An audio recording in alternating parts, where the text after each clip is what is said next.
Ilmu-ilmu hadis sangat berharga untuk memelihara kemurnian Islam. Studi kritis terhadap sejarah Rasulullah akan disambut oleh setiap muslim yang mencintai kebenaran dan sekaligus dibenci oleh orang-orang yang mau mencemari Islam. Penelitian terhadap hadis harus dilanjutkan dalam rangka mempraktikkan prinsip kaulan sadidan. Prinsip kaulan baligon.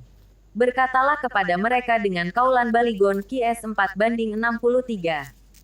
Kata balik dalam bahasa Arab artinya sampai, mengenai sasaran, atau mencapai tujuan. Bila dikaitkan dengan kaul ucapan atau komunikasi, balik berarti fasih, jelas maknanya, terang, tepat mengungkapkan apa yang dikehendaki. Karena itu, prinsip kaulan baligon dapat diterjemahkan sebagai prinsip komunikasi yang efektif. Al-Quran memerintahkan kita berbicara yang efektif. Semua perintah jatuhnya wajib, selama tidak ada keterangan lain yang memperingannya. Begitu bunyi kaidah yang dirumuskan usul al-fiqh. Dari sisi lain, Al-Quran melarang kita melakukan komunikasi yang tidak efektif. Keterangan lain memperkukuh kesimpulan ini. Nabi Muhammad SAW berkata, katakanlah dengan baik. Bila tidak mampu, diamlah. Rasulullah sendiri memberi contoh dengan khutbah-khutbahnya. Umumnya khutbah Rasulullah pendek, tetapi dengan kata-kata yang padat makna. Nabi menyebutnya jawami, al-kalim. Ia berbicara dengan wajah yang serius dan memilih kata-kata yang sedapat mungkin menyentuh hati para pendengarnya. Irbad bin Sariyah, salah seorang sahabatnya, bercerita, suatu hari Nabi menyampaikan nasihat kepada kami. Bergetar hati kami dan berlinang air mata kami. Seorang di antara kami berkata, ya Rasulullah, seakan-akan baru kami dengar khutbah perpisahan. Tambahlah kami wasiat. Tidak jarang di sela-sela khutbahnya, Nabi berhenti untuk bertanya kepada yang hadir atau memberi kesempatan kepada yang hadir untuk bertanya. Dengan segala otoritasnya, Nabi adalah orang yang senang membuka dialog. Abu Hurairah dan Ibn Abbas menceritakan khutbah terakhir Nabi. Rasulullah berkhutbah kepada kami sebelum wafatnya.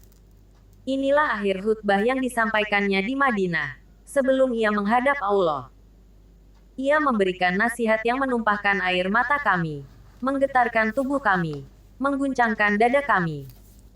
Ia memerintahkan Bilal untuk menyerukan salat jamaah. Setelah mereka berkumpul, ia naik ke mimbar, lalu berkata, hai manusia, mendekatlah dan lapangkan tempat bagi orang-orang di belakang kamu. Ketika orang melihat di belakang sudah lapang, Nabi masih juga menyuruh melapangkan tempat. Seorang sahabat bertanya, kepada siapa lagi kami harus lapangkan tempat, ya Rasulullah? Nabi menjawab, kepada para malaikat. Dengan contoh-contoh tadi, kita melihat bahwa sukses dakwah Nabi bukan karena ia sebagai Nabi saja, tetapi karena ia menggunakan prinsip kaulan baligon. Tentu saja Nabi tidak pernah belajar ilmu komunikasi di universitas. Allah sendiri yang mendidiknya. Allah mendidikku dan menyempurnakan pendidikanku, ujar Nabi. Bagaimana perincian Al-Quran tentang kaulan baligan? Pertama, gaulan baligan terjadi bila komunikator menyesuaikan pembicaraannya dengan sifat-sifat halayak yang dihadapinya. Dalam istilah Al-Quran, ia berbicara, fi anfusihim, tentang diri mereka. Dalam istilah sunnah, berkomunikasilah kamu sesuai dengan kadar akal mereka. Pada zaman modern, ahli komunikasi berbicara tentang frame of reference, atau kerangka rujukan, dan field of experience, atau medan pengalaman halayak.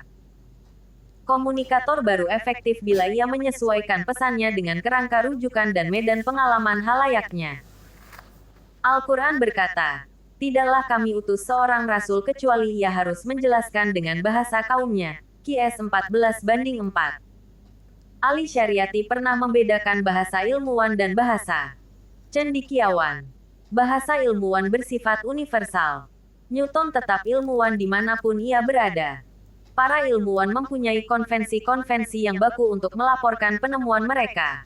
Bahasa cendekiawan bersifat lokal dan temporal. Sartre adalah cendekiawan barat, menangkap keresahan kaumnya, menganalisisnya, dan menunjukkan tidak adanya jalan keluar. Sartre bukanlah cendekiawan Indonesia karena ia tidak mengenal keresahan dan masalah orang Indonesia. Newton, sebaliknya, adalah ilmuwan di Inggris dan di Indonesia. Menurut Ali Syariati, para cendekiawan adalah pelanjut para rasul, yang harus menjelaskan dengan bahasa kaumnya, itu. Kedua, kaulan baligan terjadi bila komunikator menyentuh halayaknya pada hati dan otaknya sekaligus. Aristoteles pernah menyebut 3 cara persuasi, memengaruhi manusia, yang efektif, etos, logos, dan patos.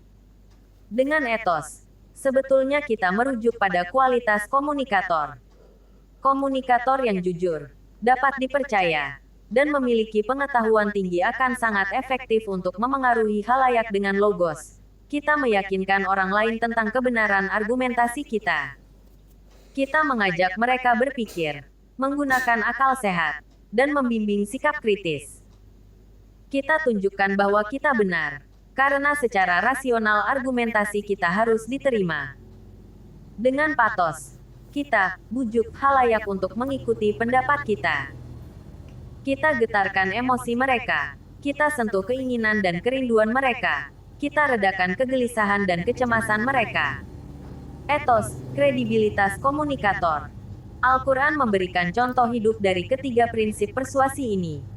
Dakwah Al-Quran dimulai dengan upaya menanamkan keimanan kepada Allah dan Rasul-Nya.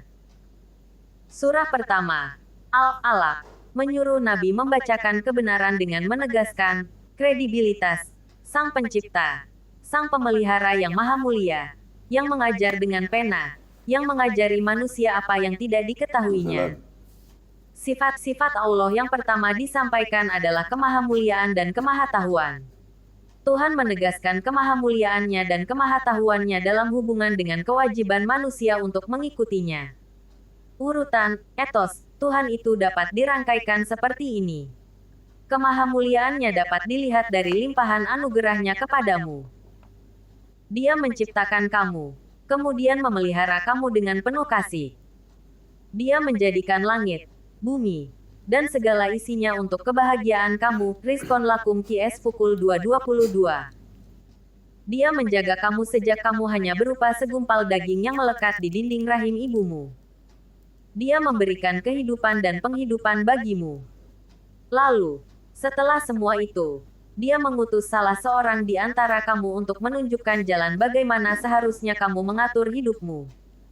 Dia ingin kamu berada di jalan lurus, menuju puncak kebahagiaanmu. Bukankah Sang Maha Mulia itu lebih layak kamu ikuti daripada siapapun? Kami telah menciptakan kamu. Lalu mengapa kamu tidak mau membenarkan? QS 56:57. Kemudian, kamu tahu bahwa Allah Maha Tahu.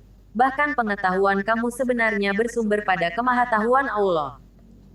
Malaikat saja berkata, Maha Suci Engkau. Tidak ada ilmu pada kami kecuali yang Engkau ajarkan kepada kami. Sesungguhnya Engkau Maha Tahu dan Maha Bijaksana. QS pukul 2.32. Sekarang, Dia berbicara kepadamu tentang kehidupanmu. Dia tahu betul keadaanmu, sifat-sifatmu, apa yang baik dan apa yang jelek bagimu. Maka, pembicaraan siapa lagi yang lebih benar daripada Allah? QS 4:87. Akhlak Nabi Muhammad SAW, menurut Aisyah radhiyallahu anha, adalah Al-Quran. Nabi pun mulai dakwahnya dengan menegaskan kemuliaan akhlaknya. Ketika berdakwah di depan orang-orang Quraisy di Bukit Sofa, Nabi berkata, "Apa pendapat kalian? Seandainya aku katakan bahwa di lembah sana ada musuh yang akan menyerang kalian, apakah kalian akan membenarkan aku?" Serentak seluruh pendengar menjawab, "Tentu saja. Kami menganggap semua yang engkau sampaikan itu benar. Karena itu, dengarlah," kata Nabi. "Aku sekarang memperingatkan kalian tentang azab yang pedih, hari Bukhari dan lain-lain." Di sini, Nabi menggunakan etos kemuliaan, yang terpancar dari kemahamuliaan Allah. Nabi juga terkenal bahkan sebelum diangkat menjadi Nabi sebagai orang bijak dan cerdas. Dia telah dikagumi orang karena keputusannya yang brilian dalam menyelesaikan konflik kabilah ketika membangun Ka'bah. Fatona merupakan salah satu sifat wajib bagi para rasul, yang artinya memiliki kecerdasan dan pengetahuan di atas orang-orang umumnya. Fatona adalah etos yang terpancar dari kemahatauan Allah. Setiap dai muslim adalah pelanjut para rasul.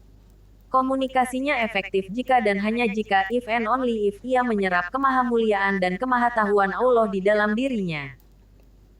Dalam teori komunikasi modern, sifat mulia itu disebut trustworthiness, dan sifat tahu itu disebut expertness.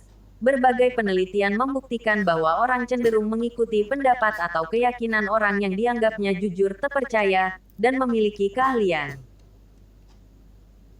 Orang yang berakhlak rendah, yang tidak memiliki integritas pribadi, sulit menjadi komunikator berpengaruh. Begitu pula, orang yang jahil, kurang memiliki gairah ilmu, dan pengetahuannya lebih bawah dari rata-rata orang banyak, sukar mengubah atau mengarahkan perilaku orang lain. Boleh jadi kebanyakan mubalik kita sekarang memiliki akhlak yang mulia. Mereka dermawan, meniru kemahamuliaan Allah dan sifat pemurah Nabi. Mereka baik budi, meniru ketinggian akhlak Rasul. Dari segi ini, mereka memiliki trustworthiness. Yang sering kita saksikan ialah kenyataan bahwa para mubalik sangat sibuk lebih-lebih pada bulan Rajab, Maulud, dan Ramadan. Makin dipercaya dan disenangi seorang mubalik, makin banyak waktunya untuk para jamaah. Begitu banyaknya berceramah, sehingga ia tidak mempunyai waktu untuk meningkatkan kualitas dirinya. Ia tidak sempat dan kadang-kadang tidak dapat membaca kitab-kitab rujukan. Dari segi ini, kesibukan membuatnya jahil dari perkembangan pengetahuan keislaman atau bukan keislaman. Sementara itu, lewat keterbukaan informasi, umatnya makin lama makin pintar. Pada saatnya, suara mubalik menjadi teriakan sunyi di rimba raya, a cry in the wilderness. Logos, pendekatan rasional guru saya, KHR. Toto Abdul Fattah pernah memuji saya. Siapa yang tidak senang dipuji guru? Kalau Anda berbicara, pembicaraan Anda menyentuh hati pendengar. Akang terlatih dalam mantik ceramah. Akang mengajak mereka berpikir. Ucapan itu sebetulnya lebih menunjukkan sikap tawadu daripada pujian guru kepada muridnya. Apakah betul pembicaraan yang menyentuh otak lebih baik daripada yang menyentuh hati? Penelitian komunikasi menunjukkan bahwa perubahan sikap lebih cepat terjadi dengan imbauan appeals emosional. Tetapi, dalam jangka lama, imbauan rasional memberikan pengaruh yang lebih kuat dan lebih stabil.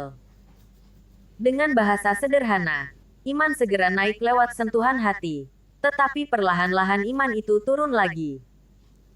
Lewat sentuhan otak, iman naik secara lambat tetapi pasti. Dalam jangka lama, pengaruh pendekatan rasional lebih menetap daripada pendekatan emosional. Al-Quran ternyata juga menyentuh otak sebanyak menyentuh hati. Di samping banyaknya ayat Al-Quran yang menyuruh berpikir, merenungkan, menafakuri, terdapat pula ayat-ayat yang secara langsung membimbing manusia menggunakan akalnya. Perhatikan surah Al-Naml ayat 60-64, sebagai misal. Dalam hadis, sentuhan mantik logika ini dapat dilihat pada dialog Nabi dengan para sahabatnya atau bahkan musuh-musuhnya. Seperti pernah kita sebutkan pada tulisan yang lalu, Nabi selalu mengundang pertanyaan dan perdebatan. Tanyalah aku selama aku masih berada di tempat ini, kata Rasulullah SAW, suatu saat. Ketika Nabi membacakan ayat Allah bahwa surga lebarnya seluas langit dan bumi, seorang sahabat bertanya, kalau begitu, di mana neraka? Nabi menjawab, bila malam datang, di mana siang?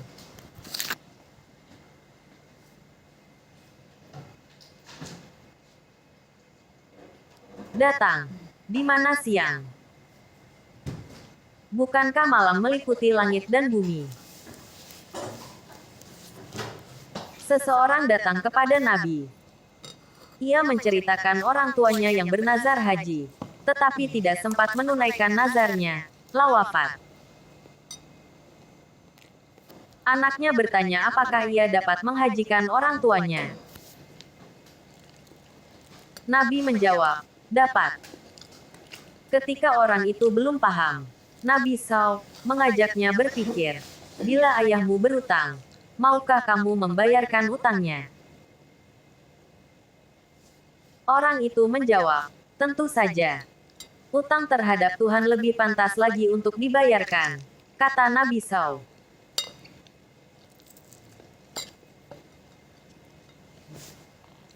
Dalam kitab Madinah Al-Balaghah, tulisan Abu Musa Al-Zanjani, juga dalam Muhammad Rasulullah, tulisan Said Hawa, dimuat banyak contoh diskusi Nabi. Tidak mungkin kita memuatnya di sini. Melihat ajaran Al-Quran dan contoh Nabi SAW, saya merasakan pujian guru saya itu suatu cambuk. Sekarang ini, terlalu banyak mubalik yang memanipulasikan emosi jamaah, dan kurang melatih daya kritis mereka. Keberagamaan yang emosional memang memberikan kehangatan dan gairah, tetapi ia biasanya tidak tahan banting. Dalam kompetisi pemikiran Al-Ghazou Al-Fikri, yang emosional mudah tersisi oleh yang rasional. Sayang, banyak di antara kita mencibirkan studi kritis dalam bidang keagamaan. Boleh jadi karena dalam bidang yang lain pun, kita tidak terbiasa berpikir logis. Di antara kita, mantik sudah mentok.